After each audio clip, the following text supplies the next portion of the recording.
President Obama giving the president-elect the benefit of the doubt. Trump, of course, chose RNC Chair Reince Priebus as White House Chief of Staff and Trump campaign CEO Steve Bannon to be the Chief Strategist. Now, neither Bannon nor Priebus come without some controversy.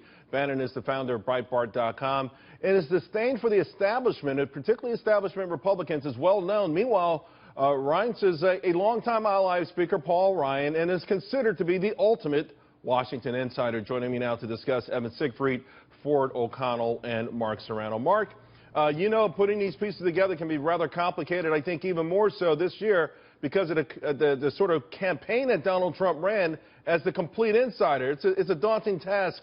Are you happy thus far? I'm happy. Look, I think Bannon is a great choice to maintain the movement and hold everyone accountable to that movement. Because, look, Donald Trump has got a bond with the American people, and that bond will not be broken. But, look, Charles, here's how Trump likes to work. At times, he likes to create a natural friction in his leadership. And he's got that between Bannon and Priebus. There's a natural friction between the two of them and where they come from. But on top of that, Charles, as people are criticizing his choices, they're forgetting one fundamental thing. Donald Trump is the boss. He's the leader. These guys have got to toe the line. They've got to deliver for him, and he will not accept anything less than excellence in what they do for him. Although, Ford, is there a conflict if two different people have two different opinions or thoughts on what excellence actually means? Well, that may happen, and that's what Trump likes to see. He likes to see them battle it out and come up with the best solution possible. I have to say, for all the digging that the media has done on Bannon, they've dug deeper on Bannon than they did on the Clinton Foundation.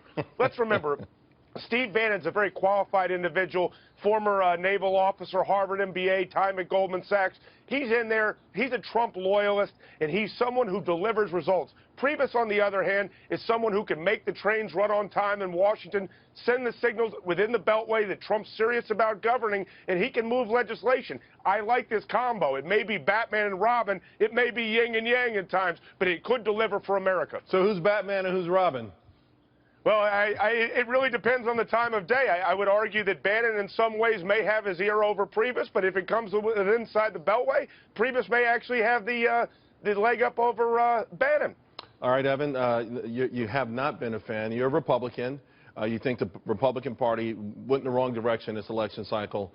Thus far, I've seen a lot of the Trump critics within the GOP saying, hey, he's done just about everything right so far. Yes, and as I said right after he was elected, he was duly elected. He's our president, and his success is our success, so it's my patriotic duty to support him. But beyond your duty to support him, do you like what you've seen thus far? Yes, I do like what I've seen. Reince Priebus is going to be needed to help usher in all of this reform and bills that he wants to do. He wants to repeal and replace Obamacare. You can't just do that by using the Obama stroke of the pen and ignoring Congress. He needs to work with Paul Ryan. He needs to work with Mitch McConnell. Heck, he even needs to work with Chuck Schumer. And Reince Priebus has those relationships where he can go on behalf of President Trump and say, this is how we're going to get the legislation done.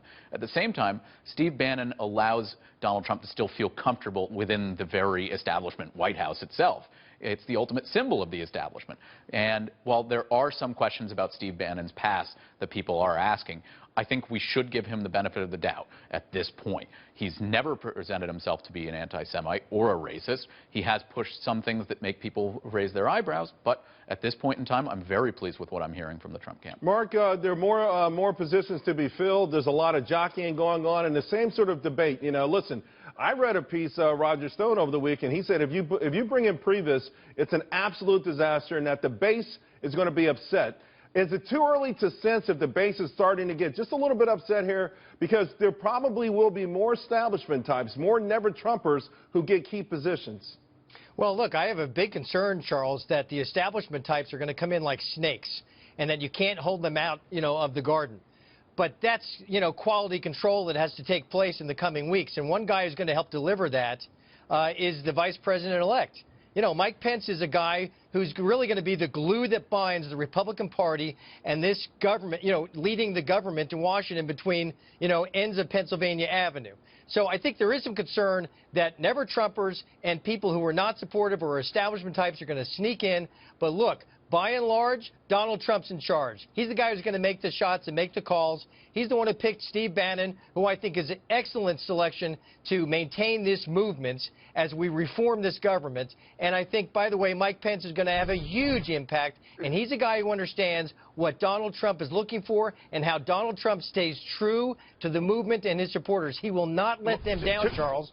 To Mark's point, let me add this. Part of being a very successful president, it really takes thousands of people. The key here is to lay that successful foundation. And thus far, I do think that Donald Trump has put in the right people that are loyal to him and the right people that can make the trains run on time. Ford, what about from here? I mean, he's made the concession. He's got Priebus in there.